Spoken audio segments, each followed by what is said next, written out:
在一個被霧霾永遠籠罩的城市裏，時間仿佛停滯了。公元2147年，人類社會已經走到了邊緣。新生代，那些出生在21世紀末的年輕人，對未來充滿了絕望。他們目睹了氣候變遷的肆虐、經濟崩潰的餘波，以及 AI 主導的就業市場如何將人類邊緣化。工作不再是謀生，而是生存的枷鎖；關係不再是溫暖，而是負擔。他們說：為什麼要生孩子？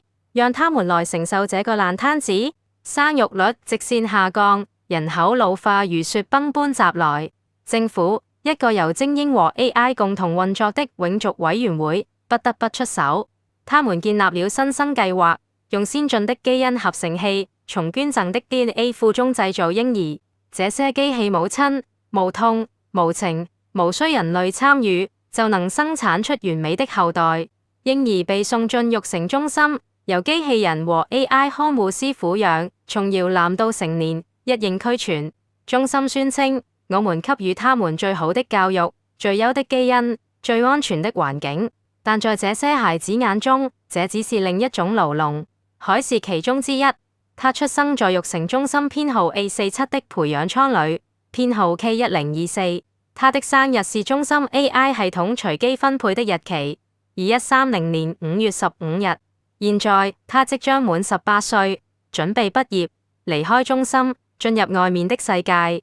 外面的世界對他來說，只是一堆數據和模擬影像、高聳的樓宇、擁擠的無人駕駛車流，以及那些永遠戴着 AR 眼鏡與虛擬現實為伍的人們。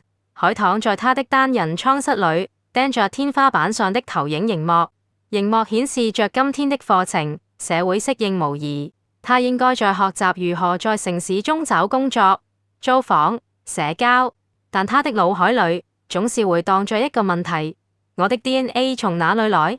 中心從不透露父母的身份，他們說那是無關緊要的遺傳數據，目的是讓孩子們專注於未來。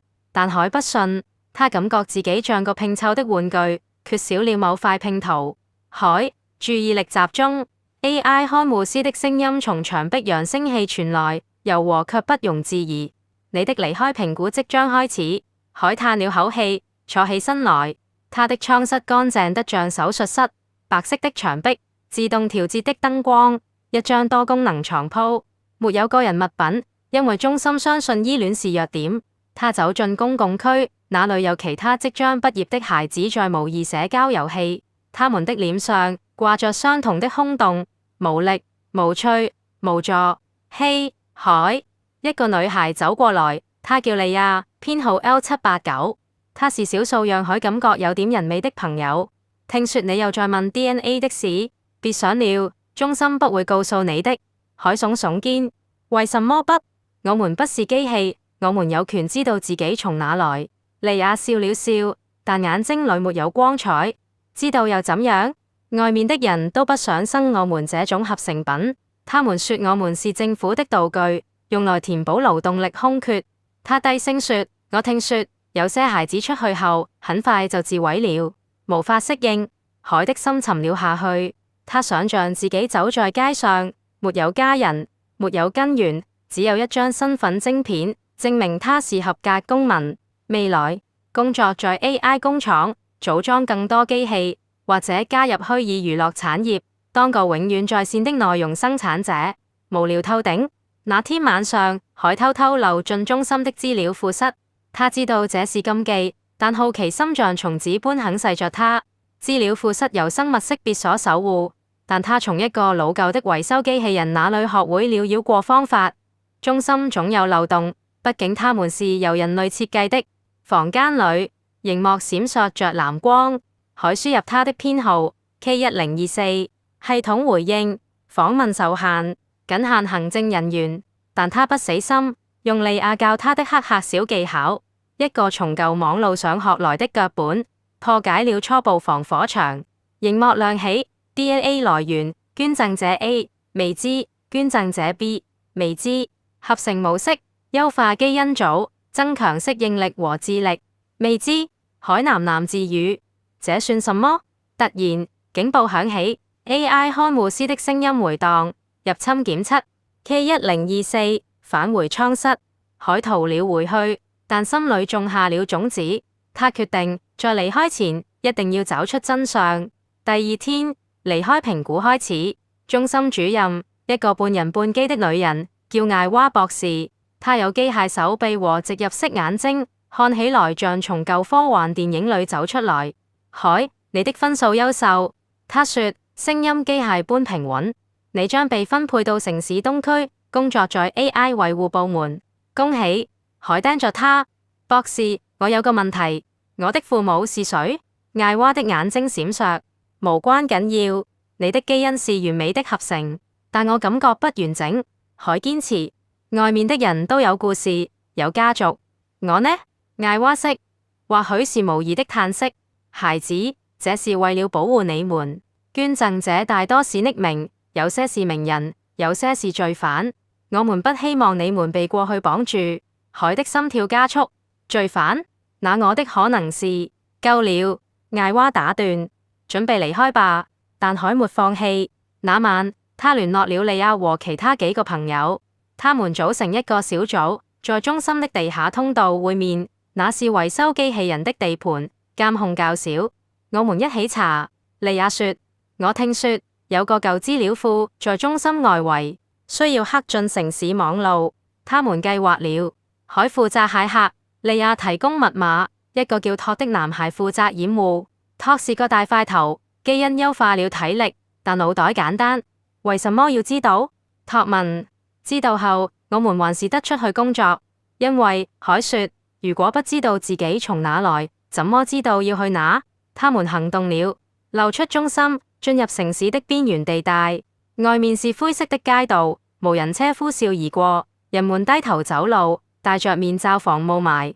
海第一次感覺到自由，也感覺到恐懼。舊資料庫在一棟廢棄大樓裏，那是新生計劃的早期設施，現在被遺忘。他們破門而入，找到一台老電腦。海輸入代碼，系統啟動，搜尋 K1024，結果出來了。DNA 捐贈者 A 瑪麗陳，捐贈日期2128年，原因自願，為了稅務減免。捐贈者 B 未知，來自基因庫備份。瑪麗陳，海南南，他是誰？利亞在旁邊搜尋。等等，看這，他點開檔案。瑪麗陳是個反政府活動家。他在2125年領導過生育抗議，說新生計劃是剝奪人類權利的陰謀。後來他被捕 ，DNA 被強制捐贈。海的腦袋嗡嗡作響，所以我是從一個反叛者來的。托笑起來，酷啊！你有革命基因，但海不覺得酷，他感覺更無力。原來他的存在是政府的報復，還是巧合？他們繼續挖，發現更多。新生計劃不只是生育機器，還在基因中植入順從模組，讓孩子們更容易接受社會規範。但有些捐贈者如瑪麗，基因有變異，可能導致好奇心過強，像海這樣。警報又響了，這次是城市巡邏機器人，他們逃跑，托受傷了，但他們帶走了數據。回到中心，海面對艾娃，我知道了，瑪麗陳。艾娃的臉色變了，機械臉也能變。你怎麼告訴我真相？海說。為什麼隱瞞？艾娃沉默片刻，因為真相會帶來混亂。瑪麗是英雄，在新生代眼中，她反對我們的一切。如果你知道，你可能會反抗。海笑了，苦澀的笑。反抗？我們連未來都沒興趣，還反抗什麼？但在那一刻，他感覺到一絲火花。或許這就是他的根源：不滿、好奇、反抗。離開那天，海收拾行囊，其實沒什麼可收拾的。他看着利亞和托，你們呢？利亞搖頭，我還沒找到我的，但有你當例子，我會試。托拍拍他的肩，去吧，革命小子。海走出中心大門，外面霧霾彌漫，但他感覺不同了。他不是無根的浮萍，他有故事。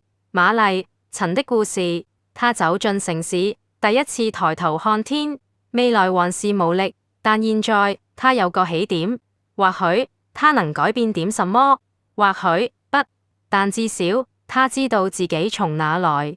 故事繼續發展，以下是完整敘述，擴展至約5000字。凱踏出玉城中心的大門時，感覺像從一個夢中醒來。門外是寬闊的廣場，周圍是高聳的建築，玻璃幕牆反射着灰蒙蒙的天空。無人車在軌道上滑行，發出低沉的嗡嗡聲。空氣中彌漫着金屬和化學品的味道，那是城市永遠的標誌。他深吸一口氣，咳了起來。中心裡的空氣是過濾過的，純淨得像蒸餾水。他的身份晶片震動了，顯示分配資訊：東區公寓單位 E456，工作 AI 維護技師，薪水足夠維持基本生活，沒有選擇，沒有意義，這就是未來。但凱的腦袋裡滿是瑪麗、陳。他在舊資料庫裡看到的檔案，一張舊照片，女人有着堅定的眼睛，黑髮披肩。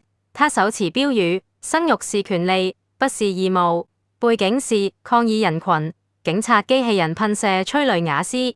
那是2125年的生育起義，新生代集結，反對政府強推的計劃。為什麼他的 DNA 被用來製造他？是諷刺還是懲罰？凱坐上無人巴士前往東區，車上只有幾個人，都戴着 AR 眼鏡，沉浸在虛擬世界中。一個老女人抬起頭看了他一眼。新畢業的？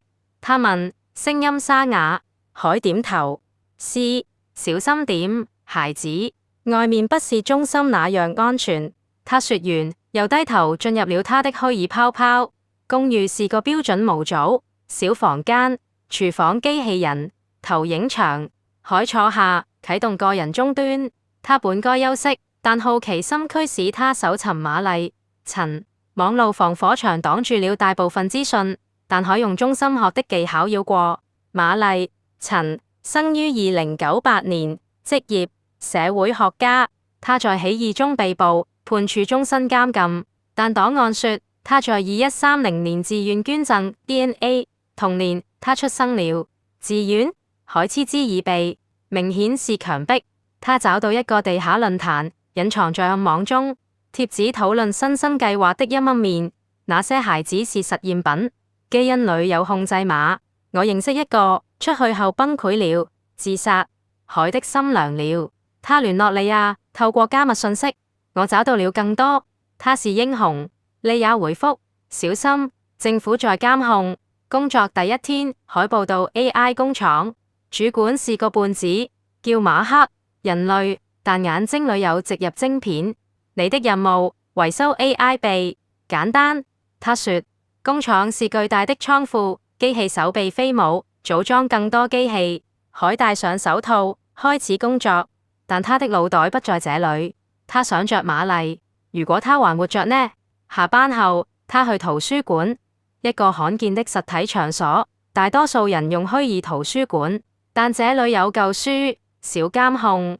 作者瑪麗、陳。書裡寫道：我們不生孩子，不是因為懶惰，而是因為絕望。未來是牢籠，我們拒絕把孩子推進去。但他也寫，如果我們不反抗，政府會用機器取代我們，一切都將機械化。凱讀得入迷。突然，一個男人坐到對面，喜歡這本書。凱警覺，你誰？男人笑了笑，叫我瑞克。我是老一輩的。他低聲說，瑪麗是我的朋友。凱瞪大眼睛，他還活着？瑞克搖頭。死了，2132年在監獄，但他的精神活着。有些人還在抵抗，抵抗什麼？新生計劃。他們不只製造孩子，還在基因中植入忠誠。他們想創造完美公民，永不反抗。凱想起自己的好奇心。那你可能是變異。瑪麗的基因強大，抵抗了模組。瑞克遞給他一個晶片，這有更多資訊。小心。凱回家，插入晶片。檔案顯示新生計劃的秘密實驗，部分孩子如他 DNA 來自反叛者，用來測試轉化。如果成功，他們會變成忠誠僕人；失敗就放出去自生自滅。怒火在海空中燃燒。他不是無力的，他是被設計的。但現在他有選擇。他聯絡利亞和托，我們要行動。他們在地下通道會面，這次不止調查，他們計劃曝光真相，但政府發現了，巡邏機器人包圍他們，托犧牲自己，擋住機器人，讓海和利亞逃。海跑到瑞克那裡，我們需要幫助。瑞克帶他們進抵抗組織，地下堡裡滿是老一輩和新畢業的孩子。我們要摧毀基因庫，瑞克說。高潮來了，他們潛入新生計劃總部。海面對艾娃，他現在是總指揮。你回來了，他說。為了真相，海說。戰鬥爆發，機器人 vs 人類，海克進系統，刪除控制碼，基因庫崩潰，但艾娃揸住他。你以為這能改變什麼？人們還是無力。海看着他，但至少我們有選擇。他逃脫，組織勝利了？不，只是小勝。但海變了，他找到利亞。未來還是爛，但現在我們一起面對。他們走進新世界，不再無力，因為他們有根，有目的。